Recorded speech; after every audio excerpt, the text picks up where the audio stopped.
Yeah, so my name is Thomas Nabelek. I'm a senior at the zoo, and tonight, as Madeline said, I'm kicking off a new series. I'm going to be talking to you about Laudato Si. So what does that mean? The words Laudato Si, they're medieval Italian, and they translate to praise be to you. And that's the name of our series, praise be to you. But those words, Laudato Si, they're the title of a new and important work by Pope Francis. I'll get back to this document in a little bit. But essentially what me talking about Laudato Si means is that I get to talk to you about one of my favorite things, nature, which is a part of God's wondrous creation. The reason why nature or the natural world intrigues me so much is that it essentially lends itself to endless discovery, right? Which in turn gives us endless opportunity to praise God. And this is true at every level of creation. From creation on a scale too big to comprehend to a scale too small to comprehend. From galaxies with billions of solar systems to the smallest microbial organisms, and much further on both extremes. There's so much to discover in God's creation. So when I was working on this talk, I was kind of practicing it, and I was talking about how cool nature is and everything. And the E3 team is like, yeah, okay, it's good, but it needs more of you in it. You need to make it more personal. And I was like, okay, well, so I'm a computer and electrical engineer, and I often find that I'm more comfortable talking to computers than I am people, right? And so I was like, I love to talk with people one-on-one, to get to know people that way. But I don't often reciprocate. I don't often talk about myself a lot.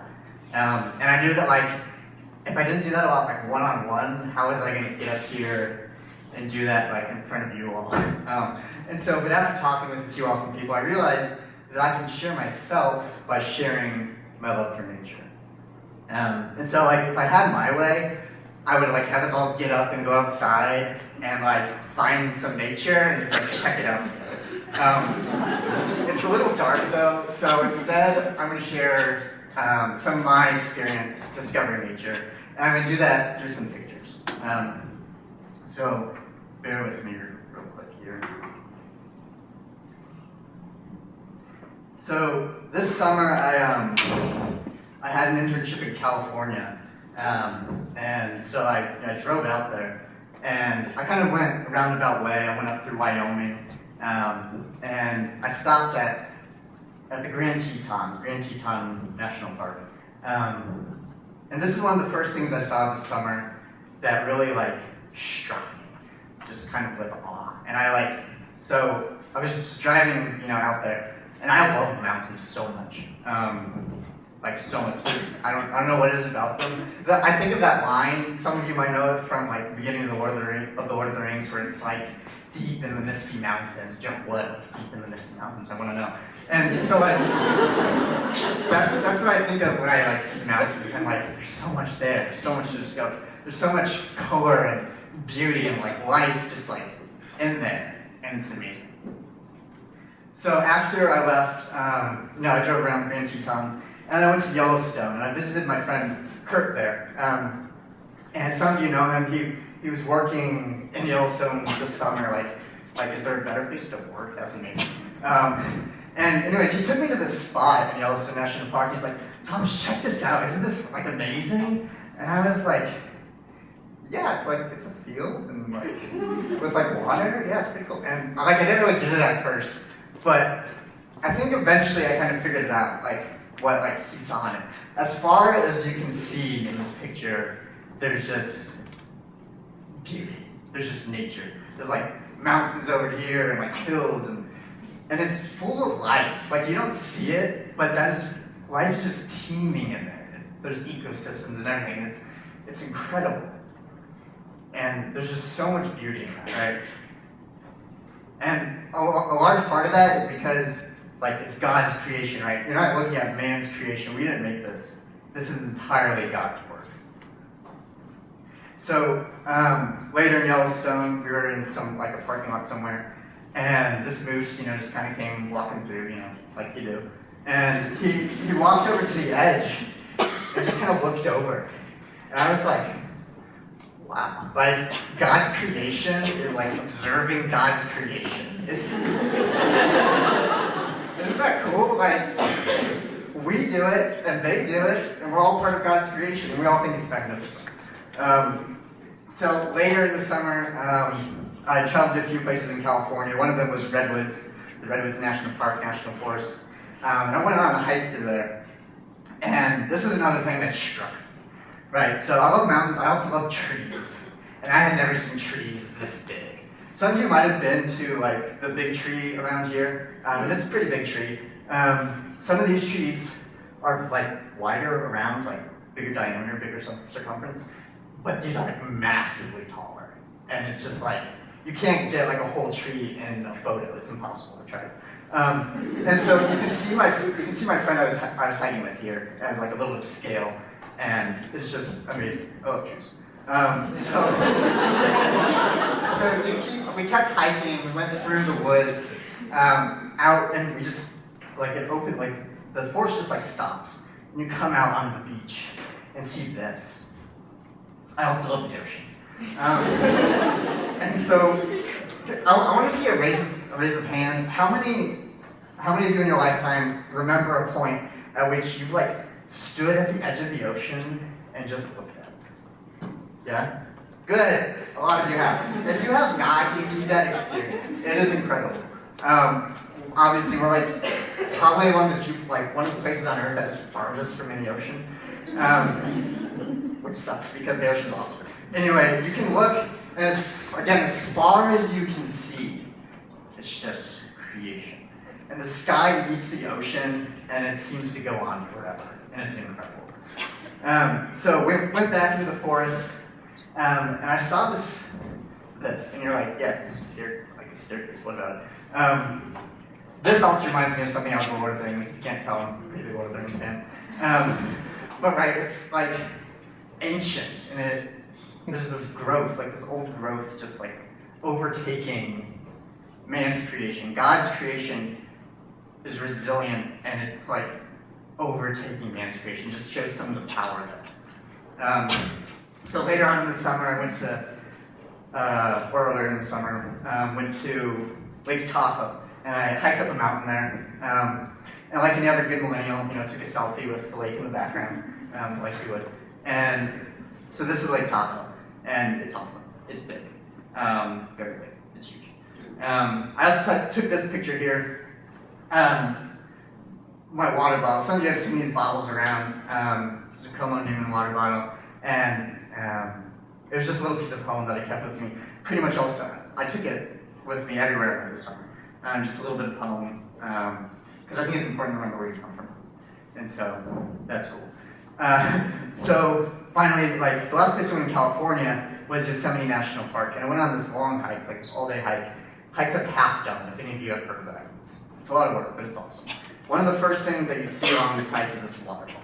I love waterfalls. Okay, add it to the list. So this is one of the most beautiful waterfalls I've seen.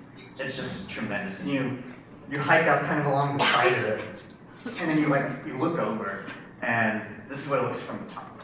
And it's just like, wow. It's hard to find that in Missouri. So anyways, you keep going on the hike, and you start to see things like this. So I took all these pictures, promise I took this, I didn't steal it off the internet. And again, as far as you can see, there's mountains here, and see the little hump there? That's a mountain. They're so far away, and it just goes on forever. It's incredible, it's beautiful. And then, this is my last picture from California. So, you get to the very top, and this is a panoramic view, a panoramic picture, and it's 180 degrees, so from here to here. And I was trying to capture that 360 degrees around me. That was the view. Everywhere you look, just creation, magnificent creation. And it was amazing. So at the end of the summer, I finished my internship and I went down to Panama to work on an Engineers Without Borders trip. And we went on a hike there through the Panamanian jungle, along the pipeline, a water pipeline. Because we were working with this community on their water supply system, because they don't have enough water. And so we were walking along the pipeline to their water source, and came across this. And so when this pipe had been laid, they just kind of put it, like the tree had grown, kind of split it, and they just put the pipe through it to like hold it up. And the tree just grew up around it. And again, to me, that's just like another example of like the resilience of God's creation, and that it's more powerful than ours. It's incredible. So I also came across this, and you're like, why do you take a picture of the ground? Well, I do think like that. But also, if you can see these little green spots, these are like little bits of leaves, and each of them is being carried by an ant. And these ants are just going like back and forth, one way with little pieces of leaf and like or leaf, whatever, and like the other way without. They're gathering these to like build shelter, and they're working together to accomplish something great. Something you might not know about ants is that they can each carry up to 5,000 times their weight. Like they are that strong. And it's incredible. Took this picture too of another ant, and when I saw this, I was like, I think I know what's going on here. So this has to be like a guy ant or a man ant, or as Ryan Moore put it, a mant. He was pretty proud of that. And so I'm like, this mant here has found this flower, and he's like taking it home to his lover, right? What else could be happening? If you wanted to build shelter or something, you would have found like a leaf, something more practical. He found something beautiful, and he said, I'm sure it's over. And so finally, this is my last picture. This is just looking over the community that I was working in at Sunset. And I love sunsets. Sorry. Laughing at myself. And so there's just so much power in this for me, right? Like so much wonder, so much to it. So amazing. Praise be to you, Lord, through our sister Mother Earth, who sustains and governs us, and who produces various fruit with colored flowers and herbs. Let me read that one more time. Praise be to you, my Lord, through our sister Mother Earth, who sustains and governs us, and who produces various fruit with colored flowers and herbs. This prayer was written by St. Francis of Assisi about 800 years ago. His feast day was actually just this last Sunday, and he's known as the patron saint of animals and of the environment. And the reason for that is that he had an incredible love for nature and for animals. And it was even said that he would preach to animals, right? And when he preached either to animals or to people, he told them that as creatures of God's creation, we have both the ability and the duty to praise God. One of the most fundamental ways that we can praise God is by honoring and caring for his creation. In a very real way, God's creation is a reflection of himself, of his own beauty. We can see him in the hills and the valleys, the rivers, plants and animals, but we can especially see him in ourselves and in one another, because we are a significant part of God's creation. And so we praise God by caring for ourselves and for one another, and for the rest of the natural world. You see, we aren't just part of God's creation, but we are called to care for his creation, to be stewards of that wonder and beauty that he has given us. The wonder and beauty of the world around us. I love this prayer by St. Francis because it's simple and it shows that St. Francis did what we so often forget to do.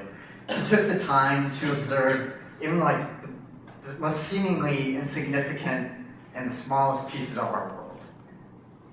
The fruit with colored flowers and the herbs. It's so easy to forget how wonderful and spectacular our world is. In our hustled and busy lives, we get wrapped up in rushing from one place to another, and we forget to take the time to stop and just observe the beauty of the world around us. And not only do we forget to take it in, but we forget to take care of it, and we forget to praise God for it. So I promise I'd get back to this document. In late May, Pope Francis finished and the Vatican published Laudato Si. And it's a document, but more specifically, it's an encyclical. And for those of you who don't know what an encyclical is, essentially it's a letter to the bishops and the clergy of the world. And it's their duty to disseminate it among us, the greater church, right? And when an encyclical is published, popes take the rich theology of the church and combine it with the expertise of experts in some given field, usually to try to motivate some change. They comment on and try to motivate some change of some modern issues. And this is absolutely no different with the Doctor C. In the case of the Doctor C, those fields of study are predominantly science-based. I'm a pretty big science nerd, and when my faith and the findings of science can come together and intertwine as well as I know that they can, I get pretty excited. And so that's why I'm excited to share Laudato Si with you. It's a document and a Catholic teaching largely based in science. And this is pretty obvious when you start to flip through it. The first section of chapter 1 is titled Pollution and Climate Change. The second section is the issue of water. The third is loss of biodiversity, and so on. And as the encyclical goes on, Pope Francis explains how these issues in science relate to our faith and show just how strongly our faith applies to the issues we face with our environment. For so long, the discussion concerning the environment has centered around science and politics and economics, and those are all very important. But perhaps most important is our faith, and that has been somewhat absent from the discussion. But finally now with Laudato Si, the Church has taken a real stance on our call to protect the environment. And it's entered the discussion in a big and very clear and very decisive way. God gave us the beauty and wonder of His creation, and since our beginning we were meant to exist in communion with that creation. But we've forgotten about the beauty we were given. We have, as a collective society and as individuals, become callous and uncaring towards our environment.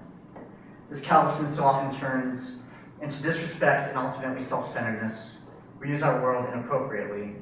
We don't think about our use of natural resources and the effect that our waste has on the environment. We've begun to fall out of communication with nature.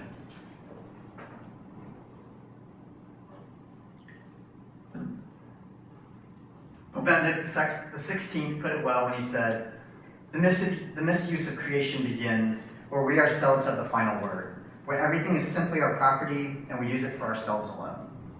So what Pope Benedict is talking about here is this idea that I can do whatever I want as long as it makes me happy, right? An idea that shows lack of concern for creation that we are a part of, and ultimately for ourselves, because the choices that we make have a lasting and far-reaching impact on creation.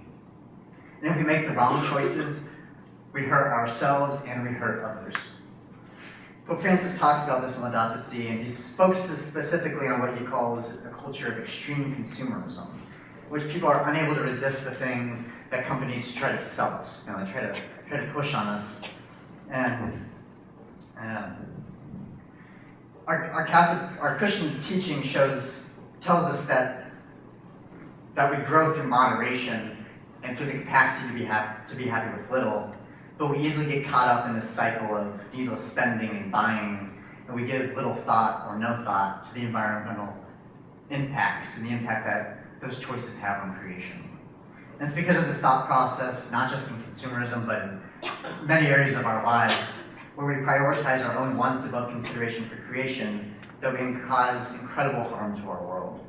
In the words of Pope Francis from the introduction to the encyclical, the earth herself, burdened and laid waste, is among the most abandoned and maltreated of our poor. We have forgotten that we ourselves are dust of the earth. Our very bodies are made up of her elements. We breathe her air, and we receive life and refreshment from her waters. We've forgotten how reliant we are on her.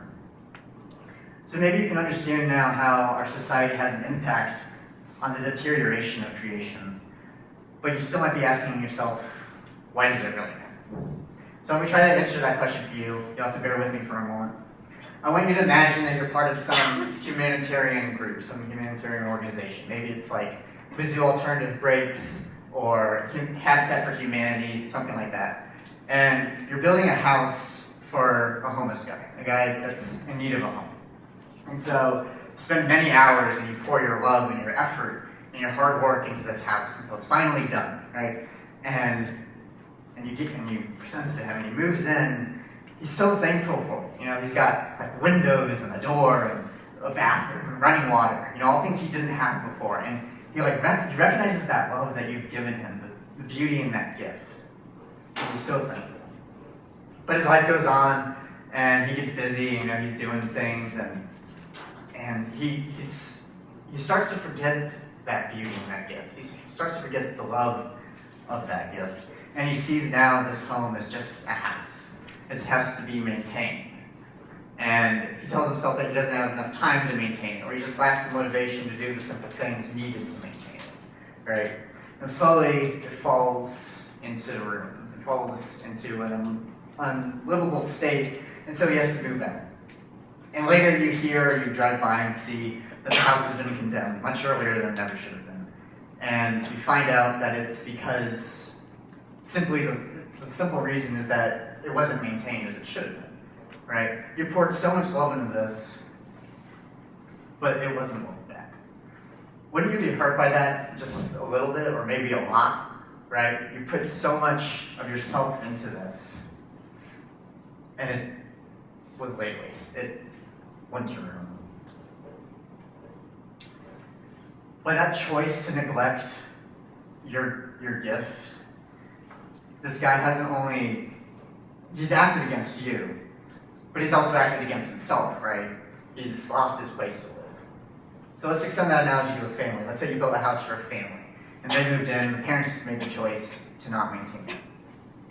And eventually they have to move out, and now they haven't only acted against you and against themselves, but they've also acted against others. They've acted against their children, the ones whom they were called to care for. In the same way, when we make choices that don't care for our environment, we not only are acting against God, and we are, but we're also acting against ourselves and against one another. We're called to be stewards of God's creation. We're called to be conscious of the choices that we make and how they affect the world around us. We need to move away from concern for what I want to concern for what the world needs. Because in doing that, we will not only be fulfilling our call to stewardship, but we will actually be serving ourselves and serving one another. Our concern for creation, concern for each other, and our own happiness are all linked together, and we need to remember that. We are all a part of creation. We need to remember every day to stop and observe the simple beauty of the various fruit, the colored flowers, the herbs, to look around in awe and wonder in God's creation. Because if we lose that awe, if we lose that wonder, then our frame of mind changes from one of praise to God and care for creation to once again very little care for our common home. We turn into exploiters. But Dr. C talks about the fact that science shows us that we are facing real problems in our environment, and our faith tells us that we have a responsibility to fix the problems already caused by our society and to do a better job of caring for this common home. The task before us to repair the damage can seem, and to create a culture of awareness and consciousness can seem very daunting. But just like we saw with the ants, able to carry 5,000 times their weight, who work together to accomplish great things much greater than we might expect, through the power of God, we too can accomplish amazing things, and we can fulfill our call to stewardship. Thank you.